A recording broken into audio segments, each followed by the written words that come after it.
Hey gang, so I just wanted to get caught up on the Operation Rerun training log. Been a very busy week, so we're just gonna, in one video, we'll kind of get caught up everything that was done up until this point. It is Sunday, November 2nd, and during the week we did some pretty standard, this is going back to, let me see if that was Tuesday, Wednesday, oh, Thursday, and Sunday. Yeah. So going back to Tuesday, we did legs, which integrated training as instructed by Dr. Fred Hatfield in his hardcore bodybuilding book. We did slant board goblet squats, kettlebell swings, and leg extensions, which I just it was a lot. And if you know how the integrated training circuit runs, you do goblet squats. I did them on the slant boards, 5 reps, 12 kettlebell swings, 5 squats, 12 kettlebell swings, 5 squats. Then I went to leg extensions. This is all no rest in between. 40 leg extensions, right? Blow the quads up. Back to squats, back to kettlebell swings, back to squats, back to 40 leg extensions, and end on squats for a set of 5. So it's 11 sets in a row with those 3 exercises. All the odd numbered sets, 1, 3, 5, 7, 9, and 11 are the goblet squats on the slant board. And I used a high slant board. And then sets 2 and 4 are kettlebell swings. Set 5 is the leg extensions.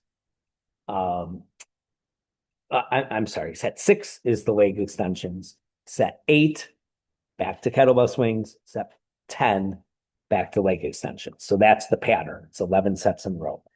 Then I ran that same pattern, 11 sets in a row, but I did Bulgarian split squats, 5 reps on each leg, used the glute ham raise for 12, and then seated hamstring curls with a double set of bands.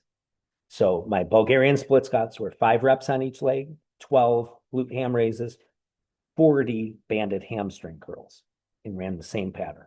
So my legs were smoked, and they were smoked for days after that. I haven't done that much volume on my legs in quite a while. So it was a lot of reps, and it was 22 sets of legs, but those 40 rep sets, there were 4 of those in there. So that's 164 reps just in those 2 movements. A lot of volume. And then we did some barbell shoulder presses, side raise, and rear delt cable rows. And for triceps, we did some incline parallel presses, single rope tricep pushdowns, and band pushdowns for the triceps. And then I did 144 reverse curls with dumbbell, 12 by 12. Then on Thursday, we did some standard chest work, did some barbell work with an 18-inch cambered bar, 18-inch cambered drop, which if anybody has used a bar like that before for benching, the amount of instability that is created, you can't go heavy because that bar wants to move all over the place on you. So the bar is an 85-pound bar where regular standard bar is usually 45. So it's a very heavy bar to begin with. Plus it's very thick. So you're using a fat grip, an 85-pound bar with an 18-inch camber drop, much different than just regular barbell benching. So created, quite the stimulus. And we did some incline dumbbell presses and some band flies. For biceps, pretty standard stuff, barbell curls, dumbbell curls, cable curls. And then I did a whole bunch of core work, reverse hyperextensions, some heavy side bends, cable crunches, half Turkish get-ups, back extensions, and bike crunches. So I attack the core from every angle. I always think of the core training, the front, sides, and the back. So I always like to incorporate some lower back training and a lot of obliques with my core training. And then a whole bunch of calves, single leg calf raises, weighted, just standing calf raises, and using the reverse tib bar. And that was it for Thursday. Is that Thursday? I'm sorry, that was Wednesday. That was Wednesday. Thursday, um, I had some extra time on Wednesday. Otherwise, I normally wouldn't do that much work. Usually my workouts on Wednesday are shorter. I had a cancellation during my day, one of my appointments, so I was able to get some extra work in. And then on Thursday, I did that integrated training pattern, the 11 sets in a row for shoulders. So we did upright rows, shrugs, and seated front raises. Then I did another 11 set integrated training doing some windmill presses, bent over flies, and side raises. Did some integrated training with triceps, kickbacks, French presses, and push-ups, and incline tricep extensions, underhand pushdowns, and band pushdowns. And then did some integrated training for forearms, hammer curls, reverse curls, and I did some holding of the dumbbells, holding the dumbbell by the head of the dumbbell for time. And we did some wrist curls, reverse wrist curls, and pinch holds. So 4 plates, use the 5-pound plates, squeeze them together, and hold them for time in each hand. And then that brought us to this morning, Sunday, back to some chest training where I did some push-ups on a slight decline with a neck harness, holding a 20-pound weight from my head, doing the push-ups. This was an integrated training, so 11 sets in a row. We did push-ups, incline presses, and cable presses. The incline presses were dumbbells. Then I did some flat dumbbell presses, incline dumbbell flies, and cable flies. And then integrated training for biceps. We did narrow easy bar curls, concentration curls, and band curls. And we did wide easy bar curls, incline dumbbell curls, and rope cable curls. So it's a lot of volume, guys. We did 22 sets of chest, 22 sets of biceps. And then for abs, I did reverse hypers. For the lower back, I did some cable crunches, and I did some serratus work, some serratus pulls at the cable station, which I very much still consider part of core training. And then I did some more calf work. It did reverse calf raises, leaning against the wall, did the tib bar, and then I did just body weight, high rep calf raises off some boards, 3 sets of 40. So it's not a lot of, it's a lot of volume. And this is the whole point of the training and how I think I plan on it to help me with my running is I'm not destroying the legs. I'm still training the legs on a regular schedule, but not over pushing it, giving myself plenty of recovery time on those larger muscle groups because I want to be able to run 2 or 3 times a week.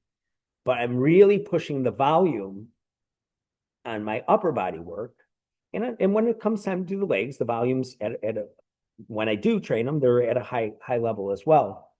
Especially those 40 rep sets and I'm doing some supersets, and those integrated training is a giant 11 set circuit. I'm doing 11 set circuits, sometimes, 4 of them in one workout. So I'm building a base, some general physical preparedness, right?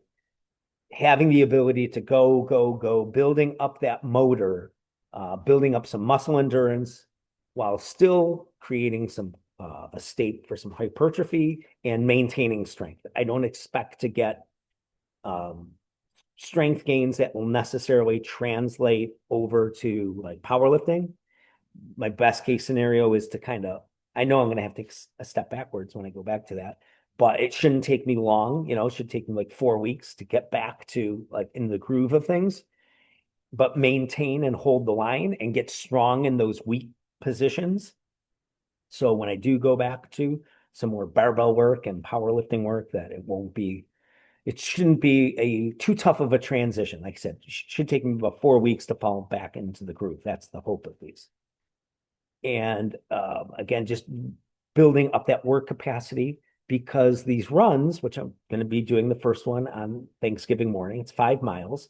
So it's not a sprint, right? It's not, I'm not going, there's going to be some endurance involved, a lot of repetition. It's a lot of steps. For somebody that hasn't run in a year, I can't just go out there. I'm getting sore from the actual running. So I ran 2.5 miles earlier in the week, and yesterday I ran 4 miles. I was a little beat up at night, but I woke up once I got moving, my legs felt pretty good. And during that 4 mile run yesterday, I didn't go much faster. I'm running just over 11-minute miles, so it's not fast by any means, but I was able to fall into a groove quicker. So I kind of found my stride. Um, I didn't feel like I was lumbering as hard at the beginning, kind of got into a little flow state and kind of just, like I said, hit my groove a little bit quicker, a little bit definitely easier. And I didn't have any aches or pains afterwards, maybe a little soreness, tightness, but my Achilles tendon and everything and feet and everything were feeling good. I did notice I had to be very careful when I'm running about my stride and where my foot is striking on the ground. I am wearing minimalist shoes, not a traditional running shoe. I'm using the Zero brand, minimalist, lightest sneakers with the least amount of cushion as possible, close to barefoot running as you can get, essentially, other than maybe using a 5-finger toe glove. So again, I got to kind of build up those muscles in the feet and the ankles and everything that's taking that repetitive motion on the asphalt. So I would say overall things are going pretty good. Um, I think I'll be able to, I have for 3.5 weeks until that first race. So as long as I can get out there twice a week, 3 would be great. But as long as I can get 2 a week to keep working on my stride, my gait, foot striking, staying light on the feet, put body position and posture when I'm running. I would like to start working on nasal breathing the entire time. So maybe I do a short run, 2 miles, see if I can get away from mouth breathing completely. I'm going to work on that a little bit, see how it goes. But there's enough to work on. There's plenty to work on the running end, and there's plenty to work on in the gym. And I'm still doing a lot of mobility work and warming up, and because that's important too. I think I have to, based on the 4 mile run I did yesterday, I just put my sneakers on and went out cold. And I think I really could have benefited from some foam rolling and warming up the ankles and the calves with a chirp wheel or some of these implements, even a foam roller. So I'm gonna focus on that a little more. That for me, jumping out and running cold isn't a good idea. I think what even 10-15 minute warm up with some stretching, and I think I'll be able to glide right into that stride a little bit better. So that's where I'm at today. 3.5 weeks to go. I would say things are going well, about as good as I can expect at this point. And I do expect things to improve with time and more exposure to both the running and the exercise. Keep you guys updated.